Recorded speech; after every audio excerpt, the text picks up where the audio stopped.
નમસ્કાર મિત્રો, હું છું ડોક્ટર જયેશ ત્રિમાળી, ડિસ્ટ્રિક્ટ એકો કોઓર્ડિનેટર મહેસાણા. તમે આજે વિચારી રહ્યા હશો કે સાહેબ કેવી રીતે કેવા બાબતને લઈને શૂટિંગ કરવા બેઠા છે. આજે હું એક લાકડાની ખુરશી ઉપર બેઠો છું. તો આપણે એમ વિચાર્યું છે કે અમુક જગ્યાએથી અમુક સુથારના ત્યાંથી અથવા તો અમુક જગ્યાએથી ખુરશી બનાવીને લાવ્યા અથવા તો અમુક મોલમાંથી લઈને આવ્યા.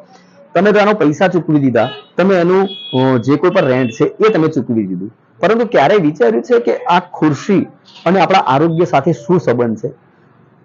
તો ખરેખર એ સંબંધ શું છે આજે તમને સમજાવું કે આ એક નોર્મલ ખુરશી છે, એને તમે કેવી રીતે મારા શબ્દોમાં વિચારી શકો. તો આવો આપણે રજૂ કરીએ ડોક્ટર જયેશભાઈ શ્રીમાળીના શબ્દોમાં, એમના વિચારથી એક આરોગ્ય સિસ્ટમ અને આ બાબત જે હું તમને બતાવવા જઈ રહ્યો છું એનો કેવો સમન્વય છે, આપણે કેવી રીતે એને સમજી શકીએ. તો આવો વિડીયોની શરૂઆત કરીએ એ જ સમજ અને એ જ વિચારથી. આજે કદાચ આ વિડીયોમાં તમને થોડું ઘણું ડિસ્ટર્બન્સ આવશે, પણ મને એવું લાગ્યું કે આજે આ વિડીયોને મારે પબ્લિકમાં કે બાર ફ્લોરમાં એવી રીતે શૂટિંગ કરવું છે કે તમને લોકોને ક્યારેક અલગ લોકેશન પણ દેખાય. તો હું વાત કરતો હતો આરોગ્ય સિસ્ટમ અને એક સામાન્ય જે કોઈ પણ એક ખુરશી જેવી વસ્તુ છે. આપણે તો એમ વિચારી લીધું કે એના સાથેનો કેવો સમન્વય હોય. કદાચ હું તમને વિચારીશ કે સમન્વય કેવી રીતે તમે વિચારી શકો.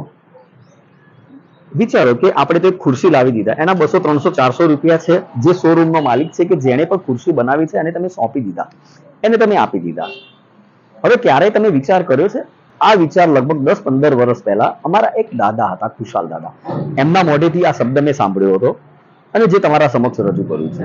તો ખુશાલ દાદાએ મને એક વખતે બહુ મસ્ત વાત કરી હતી કે ડોક્ટર તમે વિચારો કે આ એક ખુરશી છે, તો તમે એને પૈસા અને રેન્ટ ને બધું આપી દીધું, તો હવે આ ખુરશી પાછળ કેટલા લોકોની મહેનત લાગી છે. તો મેં એમને કહ્યું કે દાદા સમજાવો શું છે વાત. તો એમણે મને કહ્યું કે આ એક ખુરશી છે, તો તમે પેલા લાકડાને લઈ લો.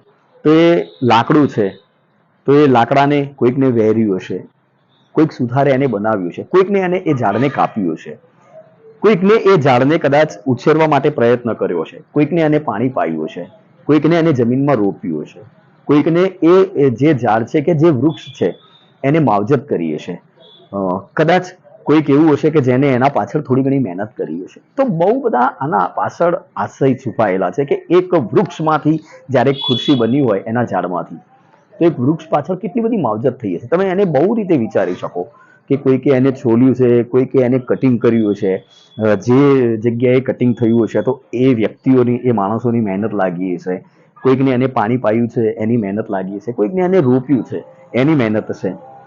ત્યારબાદ વિચારો કે એના અંદર જે કોઈ પણ ખીલી લાગેલી છે, તો હવે તમે ખીલીના વિશેની વિચાર કરી લો કે જે ખીલી લાગી છે તો કોઈકે એ ખીલીને મશીનમાં નાખી હશે, કોઈકને એ ખીલીને મશીનમાં નાખ્યા પછી એ જે મશીન છે તો એ મશીનને પણ કોઈકને બનાવ્યું છે, એના પાછળ પણ હજારો લાખો માણસની મહેનત છુપાયેલી હશે. એ ખીલીને બનાવી હશે, એને મશીનમાં નાખી હશે, એને કટ કરી હશે, એને મશીનના અંદર એ ખીલીનો આકાર આપ્યો હશે. તો આ આકારના સાથે એમાં પણ હજારો માણસોની મહેનત છુપાયેલી હશે. એનો કોઈક સુપરવાઇઝર હશે, એનો કોઈક બોસ હશે. એ ખીલી છે તો એનું લોખંડ ક્યાંથી આવ્યું હશે, એ લોખંડને ક્યાંથી ઉપયોગમાં લીધું હશે, તો જેણે પણ એ લોખંડને કાઢ્યું હશે ત્યાં મજૂરોની મહેનત લાગી હશે, એને કોઈ પૂંચકીને લાવ્યું હશે તો એની મહેનત હશે.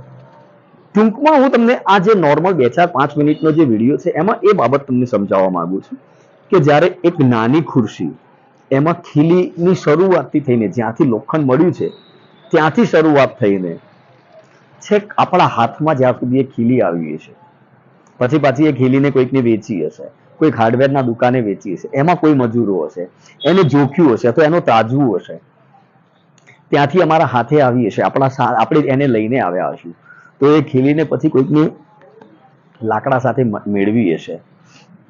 ટૂંકમાં હજારો, લાખો, કરોડો માણસો પણ એક નાની ખુરશીની બાબત સાથે સંકળાયેલા હશે. આપણા આરોગ્ય સિસ્ટમનું પણ એવું જ છે કે ઘણી વખત શું થાય છે કે જિલ્લામાં કે સ્ટેટમાં કે રાજ્યમાં કે દેશમાં કોઈ પણ જગ્યાએ હેલ્થ સિસ્ટમ સારી અથવા ખરાબ, આપણે એને સારાના પોઝિટિવ બાબતોને અહીંયાથી લઈએ કે એક માતા મરણ અટક્યું હશે, કે એક બાળ મરણ અટક્યું હશે, કે ઇમ્યુનાઇઝેશન કર્યું હશે, કે પછી HbA1c કર્યું હશે, તો યશ તમામને નથી મળતો. યશ જે કોઈ પણ ઉપરના કર્મચારી છે, અધિકારી છે, એ લોકોને યશ મળતો હોય છે. પરંતુ ક્યારે કોઈને એક વિચાર્યું છે આ ખુરશીની જે આપણે જે ચર્ચા કરી, તો ખુરશી પ્રમાણે વિચારીએ તો એમાં કેટલા બધા કર્મચારીઓની મહેનત છુપાઈ છે. એમાં પછી જિલ્લા કક્ષાના અધિકારી લઈએ, પછી તાલુકાના THO ને એ બધા જે સુપરવાઇઝર છે, મેલ ફિમેલ, એ બધા લઈએ, એમના ક્લાર્ક જે બધા લઈએ, કે પછી જેમણે એના પાછળ ખર્ચો કર્યો હશે કે મહેનત કરી હશે, તો એ જે ડિસ્ટ્રિક્ટમાં ફાઇનાન્સ ઓફિસર કે તાલુકામાં કે એ બધા હશે, એનું રિપોર્ટિંગ કોઈને કર્યું હશે. FHW, MPHW, CHO, medical officer, Ayush medical officer, આ બધાએ પણ મહેનત કરી છે. એના સાથે સાથે આપણા પાયાની જે આશા બહેનો છે, આપણી ફેસિલિટર બહેનો છે, એ લોકોએ મહેનત કરી છે. થોડી ઘણી પબ્લિકે કરી છે, થોડી ઘણી કદાચ સરપંચ, ડેલિગેટ કે આવા કોઈ કશે એમણે પણ ક્યાંક મહેનત કરી છે.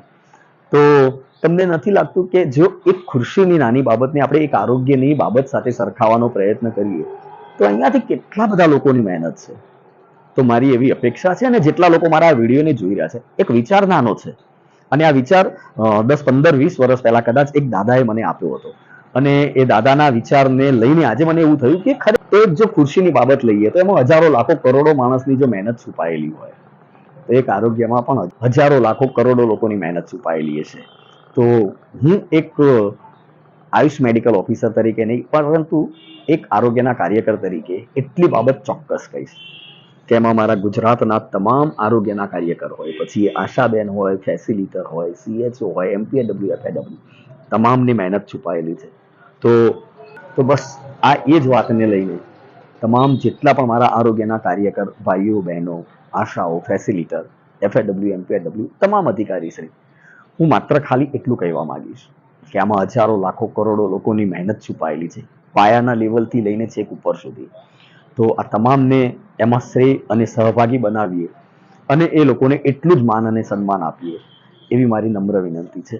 મારા વિડીયોને છેક અંત સુધી જોવા માટે, અને કદાચ મારા વિચારને તમારા સુધી પહોંચવા માટે ક્યાંક તમને દિલમાં એવું લાગતું હશે કે ડૉક્ટર જયેશભાઈ શ્રીમાળીએ જે વાત કરી છે ખરેખર ખોટી નથી, વાત માત્ર ખુરશીની લીધી છે, પરંતુ એમાં જેમ ખુરશીમાં લોકોની મહેનત છુપાયેલી છે, એમ જ આરોગ્ય તંત્રને સફળ બનાવવામાં પણ એક પાયાના લેવલથી લઈને તમામ લોકોની મહેનત છુપાયેલી છે. તો બસ આ જ વિચાર તમે પણ તમારા મગજ અને દિલમાં રાખજો, અને મારા વિડીયોને વધુમાં વધુ શેર કરજો, જેથી તમામ લોકો આ બાબતને સમજી શકે કે આ એક મારો વિચાર છે જે અહીંયા તમારા સમક્ષ રજૂ કર્યો છે. મારા કોઈ પણ આરોગ્યના કાર્યકર મિત્રો છે, ભાઈઓ બહેનો, એમનો પણ કંઈ પણ વિચાર અને સુઝાવ હોય તો મને ચોક્કસ વિડીયોના માધ્યમથી મોકલજો. હું એને એ જ વિચારને તમારા નામ સાથે અહીંયાથી મારા વિડીયોમાં રજૂ કરવાનો પ્રયત્ન કરીશ. મારા વિડીયોને અત્યાર સુધી એન્ડ સુધી જોવા માટે આપ તમામ આરોગ્યના કાર્યકરો, પબ્લિકનો, જેટલા લોકો મારા વિડીયોને જોઈ રહ્યા છે, તમામનો ખૂબ ખૂબ આભાર. Thank you. જય હિન્દ, જય ભારત.